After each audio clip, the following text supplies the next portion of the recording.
Is it good? Sweet. Okay, great. So thanks for being here, guys. I'm sorry about the late start. I apologize for that.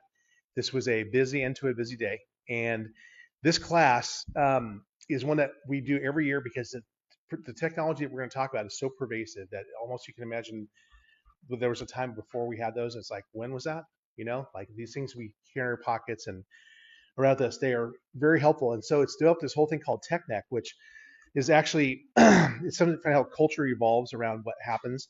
Like for example, do you know in the dictionary now actually there's a term D apostrophe OH, Homer Simpson's word dope is actually a word in the dictionary. Well, TechNet didn't exist 20, 25 years ago. Now it does.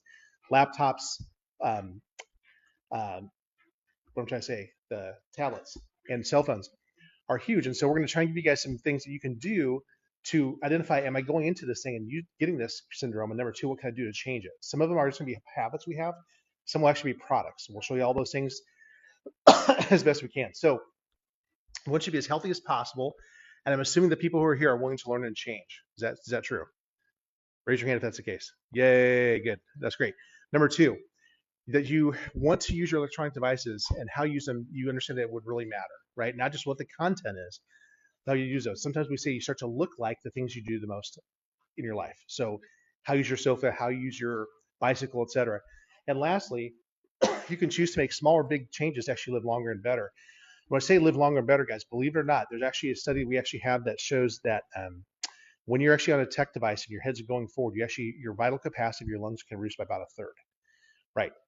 So you can imagine if your body's getting a third less oxygen than it should actually have, what would that mean for your longevity and just the quality of life you would have, right? Not such good things. So let's try and make sure we can do these things as best we can for ourselves. So what is most efficient? Why does it matter, guys? The reason it matters is that the human body was designed to actually work a certain way, and in cultures where they still live in kind of a hunter-gatherer way, somebody has to look on the far horizon and say, is there food out there that's either walking around right now or flying around, or that's growing out of the ground or coming from a tree, right?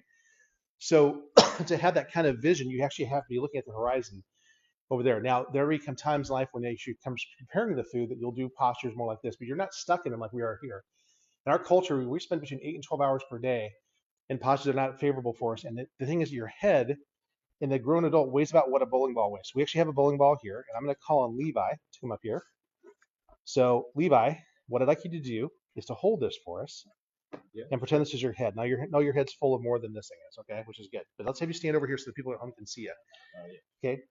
So yeah, use two hands. So keep it in the center of your body like this. I want you to hold it right here, right next to your chest, right next to your chest. There you go. Now, in this case, the bowling ball still weighs 10 pounds. Levi's holding it very efficiently where it's close by, and so he's using his biceps in a not too strenuous fashion. Now, just go and shoot it out this way about a foot. Hold it right there. Okay. Is that easier or harder? You can imagine that, right? Because the weight is actually displaced from the center of mass. So the ball still weighs the same, but Levi's effort to keep us from falling to the ground is much greater. Now Levi's going to go all the way out here. Now, how long do you think you could hold that? Should we set the timer? Right? I know. Not real fun. So yeah, so Levi actually has maximal distance here. This is about 3 feet. And if we don't go very long, he's going to start to shake and he's going to drop that ball, right? Because the effort to hold this 10 pounds at that lever arm is much harder than if it was actually close to his body. So thank you, Levi, for proving that. Okay? That's good. You can ask him what it felt like there. Okay? So if we take a look at this, this is the modern dilemma, right? I have this great tool, I gotta get some work done, and this guy clearly is sitting at an ill-fitting desk. This is probably designed for a toddler. But if you took an X-ray, you'd see something like this, and you say, that's just not normal. There's no way the human body is supposed to look like this. If you could measure the lengthening of the spinal cord that has to fit that shape, and a tension on the brainstem, you'd be like, that's not good. And also, there's lots of other bad things we're going to go through. We're going to explain to you why that posture, it doesn't just look bad, it actually is bad for you, physiologically and anatomically. Okay? So the first thing is you actually overwork and waste energy. So, like we said here, for every degree of flexion and every degree millimeter of translation of your head forward, you're going to have to exert more effort in the back of your spine to hold that head up like this.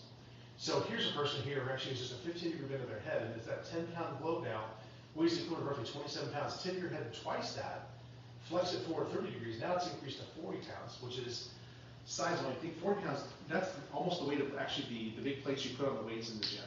Those are 45-pound plates. So your head weighs almost as one of those, relatively speaking, in terms of the effort you have to hold up there. Now go at half of 90 degrees or 45 degrees, so you have 49 pounds. 60 degrees, 60 pounds. Imagine a 60-pound head, right? The only person I know who's that is probably like an elephant, maybe, right?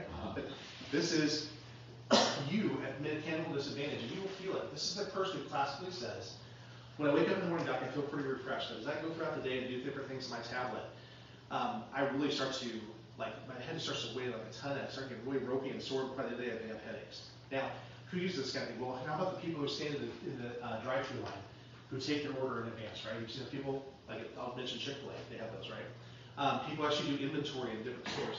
They're walking around these things, and there's just no way to really use it in this way, in a way that's actually helpful for your neck and head. You can use it better, but again, the more you bend over, the worse it is for you. So, there's that. Number two is you will experience more pain from those things. So, again, with that 60-pound weight dangling from your neck, relatively speaking, neck pain, headaches, numbness and tingling in your fingers. People sometimes they feel like they need to shake their hands and get their finger back in them. They will often have, for example, like restricted breathing.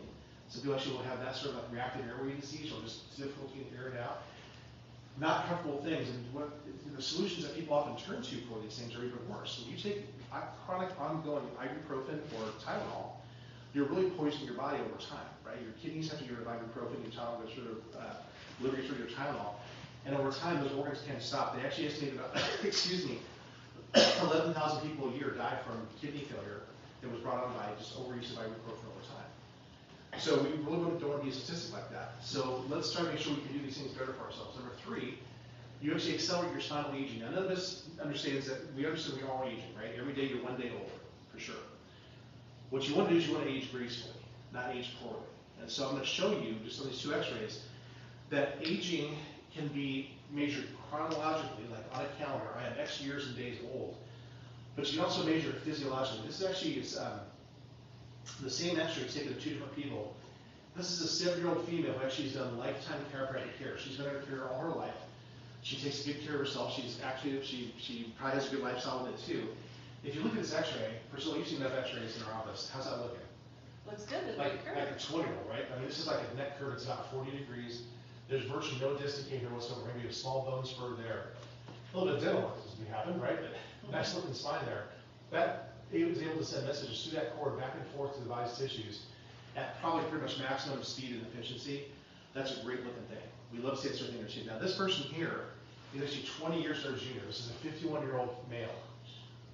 Priscilla, what would you say about that posture? You've seen me get a move say. Yes. It's terrible, right? We just measured the distance between the center of their skull and their shoulders. It's probably looking close to 2 or 3 inches. And look at the aging of the spine. You can see that the spaces are actually getting more narrow. There's bone spurs, and there's actually some what we call anterolisthesis or forward shift in there. Again, the only difference between those two people is actually how they've been caring for their spines over time. In other words, you're accelerating the rate your spine breaks down. This person is, if I recall, when the doctor said this to me, they said they're actually even having a hard time in their exam trying to get their head off of their chest to do the range of motion checks. Like it was really hard for them to actually lift their head. At 51, well, I'm actually 6 years older than this guy. And that's just this, there's just no way to live, right? So again, you're accelerating decay, not because time has elapsed, but because what has happened to your spine as time has elapsed and how it's been cared for. Number 4, you actually can grow a horn, okay? This has been observed by radiologists in the last 2 decades as people have been using more and more devices. They actually call this the phone bone. When your head's forward, the back and knuckle muscles of your spine work a lot harder. They actually attach to your skull, they pull on there, and there's that thing your bone responds to. It's called Wolff's Law or Davis' Law. Excuse me, Curie-Wolfman Law, growing bone. That when those muscles, and if you take a look into the layers of tissue, this is air, here's skin, here's fat, here's muscle. The muscle attachment right there.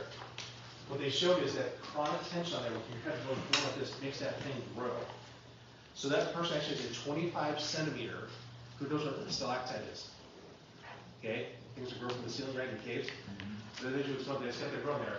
Over a full inch there. You actually feel this. Some people actually, when they like, I have one that's pretty pronounced too. I just, for whatever reason, I don't know if it's from weightlifting or all those years or whatever, but a big old noggin thing back here. If you fell hit the floor, bam, that's going to be the first thing to strike.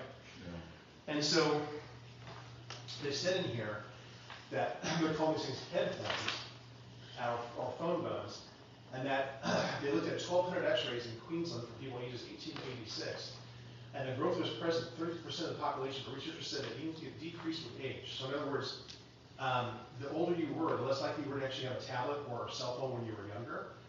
The deformity of posture can cause chronic headaches and pain in the upper mid back and neck, surprise, surprise.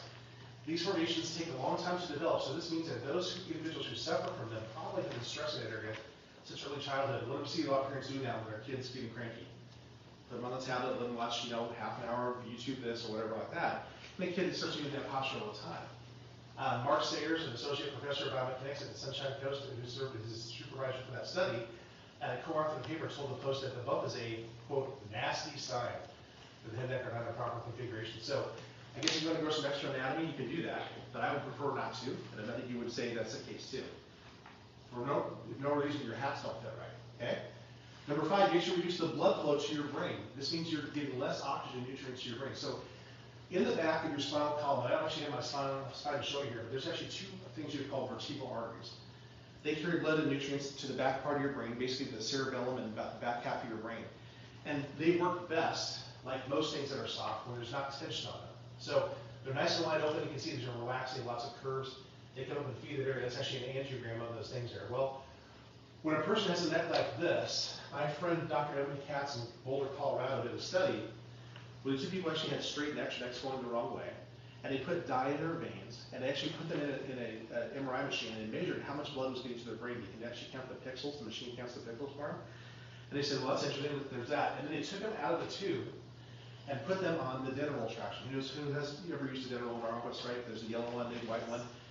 When they put a curve in that, put the people right back into the tube, 5 minutes later, the range they saw was between about 25% and up to 200% or more increase in the blood flow to people's brains just by having a proper neck curve in there.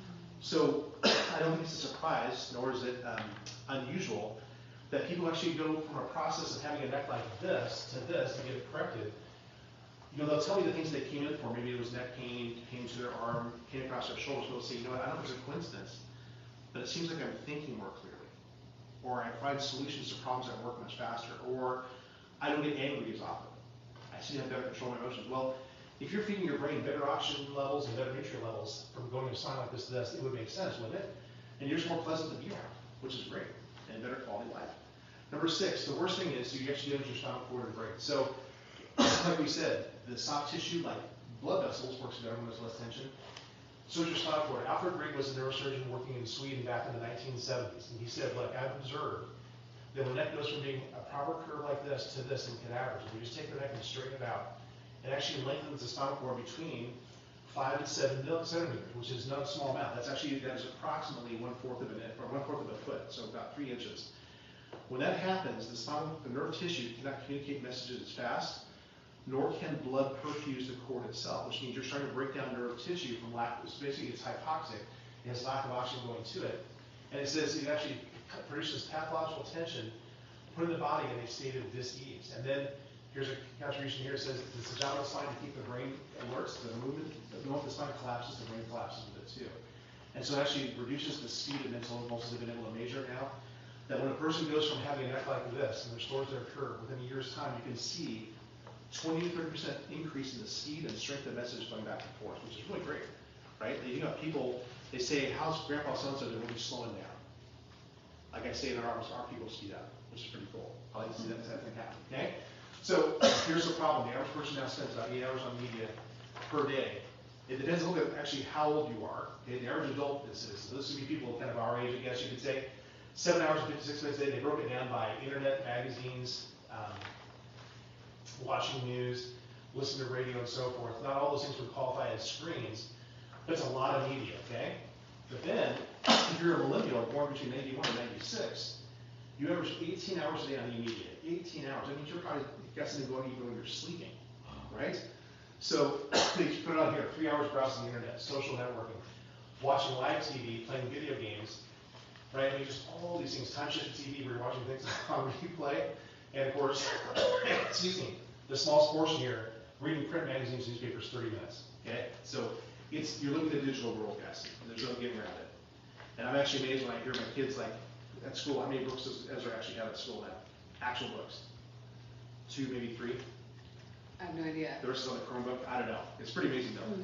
But there's a lot of digital stuff, and it's going to be on screens. You have to make sure they actually have the right height for you to work on. So, do you want to feel better? Yes, I think all of us would like to. Wall Street Journal. This is a guy who's actually a doctor of physical therapy in New York. How we hold our bodies while we interact with these devices is very much under our control. That's you guys, not the computer, right? Posture re-education is key to decreasing the incidence of back, shoulder, and neck pain, which we've been preaching this since we opened in 2001, okay? Do you want to function better? This is interesting. Orthopedic surgeon, we see the spine and overall skeletal structure being critical to a patient's functionality and their satisfaction with life and healthcare. Satisfaction with life, isn't that amazing?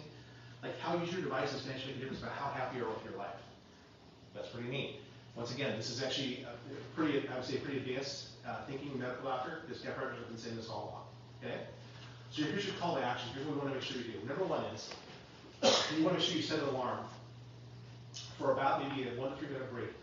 Every 15, I'll say even to 30 minutes when you use the device. It doesn't have to be that long. We actually have some really nice stretches we can give. In fact, we actually have them back. I should have come back here for you. They have them. You do, that's great, good. So that's awesome, okay? Even if you don't take a break, at least change positions, move around in some way. The biggest thing I've seen that employers have been willing to spring for in the last, I'd say, 10 years, has been actually standing desks, because they've come down so much in price. When they first came out, like anything new, they're going to be more expensive because they're rare. They have to recover their cost of technology of developing those things. But now, you can get a desk that actually can convert from sitting to standing. And some of mine, have you seen the ones that actually you put a hammock underneath them? You can actually sleep down there if you want to. I was like, this is pretty cool, right? I know that's pretty awesome, right? And that's taking a road break, right? But there it is. But anyway, so those things, and they get you to work at their workstation, but they're now standing. And so make sure you adjust the height of your screens. They need to be at eye level. That guy's got it set up nicely. The minimum should be at the top of the screen is actually about your forehead or eye level. If you can get a little bit higher than that, I think it's even better. But that's at least a nice starting point. Make sure you use a chair that has a headrest to keep your eyes level, or at least has a nice firm back to it with a lumbar support. And if you can actually adjust the actual armrest, that's good, because who thinks that people all come in one size? In this room, we actually have differences of actually a foot or more in between your heights. So imagine if I sit the chair for somebody who actually is 6'3", nice setting for these things like this. A person who's actually 5'2" sits there. Those armrests are jamming their shoulders together. Now we take that same person, just the person who's 5'2", and put the person who's 6'3", and they're actually hunching to touch the armrest, right? So we have to make sure we're very careful when we do this. So the motto is fit the workstation to the worker, not the other way around. Does that make sense? You don't want to, in fact, it's getting better now. More and more things are customizable, and we really appreciate those changes they're making there, okay? There is a solution for every device and posture you can do. You show these ones that like, don't do this instead. So here's the person standing. My wife caught me doing this just a few days ago. She came over and said, she just put my hands up. That's good, right? So the closer it's to your eye level, it's a good thing. At least the level of your collar or something at the top of your sternum. Sitting down, same thing. This person here actually has a tablet, is way bent forward. Have you seen these? They have actually now inflatable ones you can actually put in your lap and just carry with you, which is nice. You have a little bit of self. Not only does that work, but also this position tends to have less glare. The person who looks at this one is seeing a lot of light reflecting on there, which is eye strain. That's better for them too. I don't necessarily like them slouching. I don't see anything like that, but there it is. And then lastly, this actually is ingenious. Laptops, I think I can see their convenience. I understand. I actually have one personally too. But they're not adjustable, right? Like the desktop, you can actually adjust that little neck thing right there, that stem. We actually can adjust it up and down. This here is actually a stand you can get, and what they do is they sell you a separate keyboard, so the screen on the laptop is what you're still working from, the keyboard is left alone. This person's sitting now, so they actually have a separate keyboard from those things, and my daughter uses them in college. It's been a real strain saver for her, and she's on that thing for hours at a time. Some of her classes are fully online. And so she's very happy to have that, and they don't cost that much, but I think it's, look, if this thing saves you one aggravation in a year, it's probably paid for itself already. You have to come into me. If it saves you having to have your neck operated on, it saved you thousands of dollars and paid you back in terms of its return on investment, which is fantastic, okay? Here's some other things I have found as I browse the internet, okay? One thing here is, this is nice because it actually has both devices here on that stand. If you actually have to have one of these going at the same time, whatever you use the most, that should be in front of you. Some people I know actually work with 3 or 4 screens open at one time. I'm just amazed. Yeah, that's really amazing. So whatever your main screen is, make sure that's in front and center, and then your secondary one should be to the side. Here's something that you can put on there. I'm not really fond with his posture there, but he could be using it in a better way. But at least he's got it within arm's reach, and he can actually do that there too. This actually clamps onto the side of the desk, gets you eye level. This is actually, I believe, this is something that actually is held on magnetically. And here she is actually employing extended ones like this too. There's all sorts of devices they have now that actually do reduce the neck strain you have. So do it. You know, this also would reduce the fatigue of the arms holding a little cell phone that only weighs maybe half a pound. This would prevent Levi from having that really tired arm syndrome because it's holding up there so hard like that too. Basically, the idea, guys, don't muck around with your health, okay? Right? We don't want to find ourselves in positions that we're not intended to be walking around in. We should be straight up and down. And instead, make a couple of choices that promote optimum function, right? So one thing I want to make sure and let you guys know is one thing I'm willing to do is I can actually, within reason, come to a place where you actually work or study or whatever and actually see how you use your devices. I'll come do that for you. I've done this for a couple different people just in the last year. And then one of the most helpful things I did one time was somebody who actually had a terrible posture. They were actually always listening to the left. And we had changed virtually every posture we could. And so this poor person, I kept saying, why is this coming back? And so I said, can I come see your workstation? Thinking, of course, that she's probably reaching for things at her desk or whatever. Well, when I sat in her chair, I knew right away there was a problem. And the problem had been that she had actually sent her chair away to be repaired. It was actually squeaking all the time. And they had sent that to the guys who worked in maintenance, and they had taken all the washers off, including the things, the screws or the bolts that hold on. Got it to stop squeaking, but they put it back on the seat pan. They only used half number of washers on one side and the other side. So this person was sitting on a 5-degree tilt on their pelvis for years, or at least for a year. And I said, let's fix this. And sure enough, her posture improved within 2 months, and she was straight. Okay? So these are simple things you can actually do, but you have to see how a person actually uses it. It's very helpful you do that. Like I said, I'm willing to come do it for you. And if you actually have somebody at your work who actually does this, and a lot of times the business is big enough, we'll have somebody in HR who actually does ergonomics consultations. Use that resource. By all means, the University of Nebraska has one. Okay, so make sure you use those things there too, all right? So this type of weightlifting is not good for your health. Once again, we mentioned that if you actually have increased amounts of forward hip posture with neck flexion, you're actually getting stronger, but not in a good way. You shouldn't have to do that. And if you do it, I'd rather see you do it in the gym than actually do it that way. It's terrible for your neck to do that, okay? Not good for your health, not good for your spine, not good for your nervous system, all right? If you want to actually have a healthy glow on your face, don't look down at your screen, look up instead, right? Get the blood flow going through your tissues.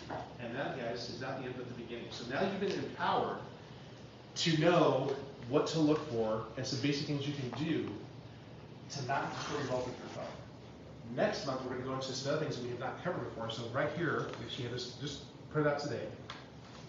For our new patients, lifetime care, how to care for your body better for lifetime is on there. And then the remaining talks for the month are T for 2 on the 10th of September. We actually have Elizabeth coming to actually talk about the health infancy. You get some samples, and we'll give away some prizes with that. So please come to that. On the 16th is actually, it's a Monday. We're going to go to LP Fitness, which is actually on North 66 over by East Park Plaza. And at 7 p.m., Liza's going to take us through a really cool, just basically workout. Her thing is that she says there's nobody that we cannot train. If a person's wheelchair bound, they have a program for them. And what they also have is actually accountability for coaches, to the point that if you actually are going to eat something, you send a picture to your coach first, which is pretty neat, right?